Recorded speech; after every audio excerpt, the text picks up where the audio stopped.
Hello, my friends. Welcome to Behind the Pitch. Pull up a chair and listen closely. Imagine this. You are a talented young defender representing your country at the World Cup. The weight of a nation rests on your shoulders. In one split second, under the brightest lights in the world, the ball deflects off your leg into your own net.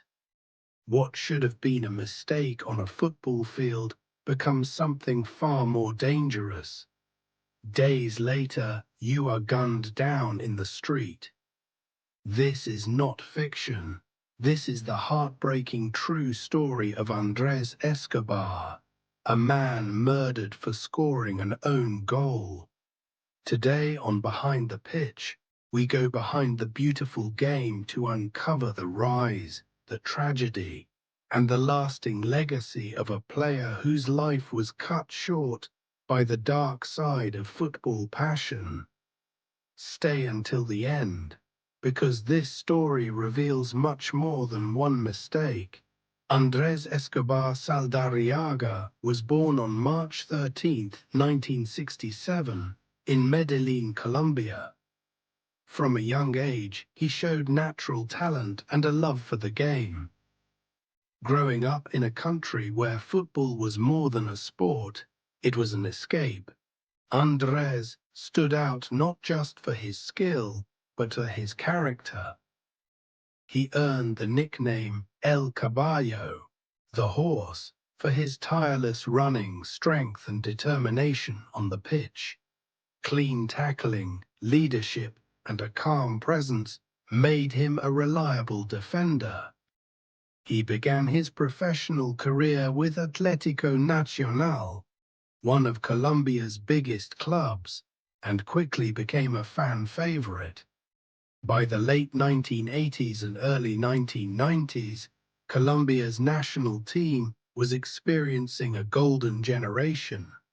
Players like Faustino Asprilla, Carlos Valderrama, and Freddy Rincon brought flair and excitement. Andrés was the steady rock in defense. He represented his country with pride and humility.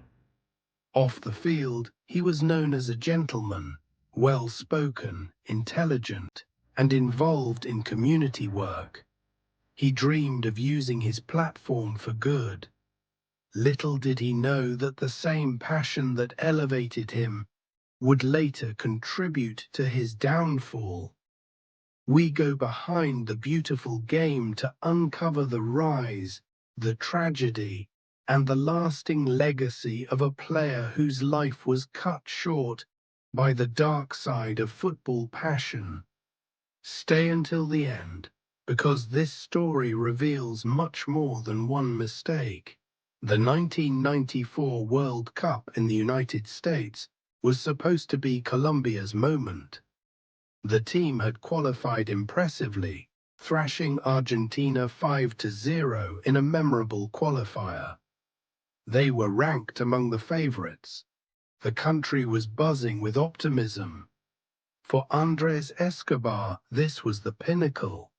He had earned his place in the squad through hard work and consistency. The pressure was immense, not just from fans, but from a complex social and political environment in Colombia at the time. Drug cartels and violence cast long shadows over society, and football was one of the few sources of national pride. The group stage began. Colombia faced Romania first and lost 3-1. Then came the crucial match against the United States on June 22, 1994, at the Rose Bowl in Pasadena. The game was tense. Early in the second half, with the score still 0-0, a cross came in from the right. Andrés Escobar attempted to clear the ball. Under pressure, the ball deflected off his leg and rolled slowly into the back of Colombia's net. An own goal. The United States went on to win 2-1. That result, effectively eliminated Colombia from the tournament. What should have been just one moment in a long career became a national catastrophe in the eyes of many. In the days that followed, the Colombian media and public were harsh. In a country desperate for glory, the blame fell heavily on the players. Andrés reportedly received death threats.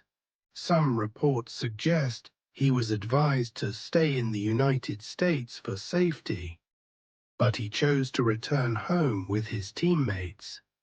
He believed in forgiveness and moving forward. When the team landed back in Colombia, the atmosphere was toxic. While some fans showed support, others were furious. The weight of expectation, combined with the country's underlying issues with violence and organized crime, created a dangerous mix. Andrés tried to stay positive. He spoke about learning from mistakes and focusing on the future.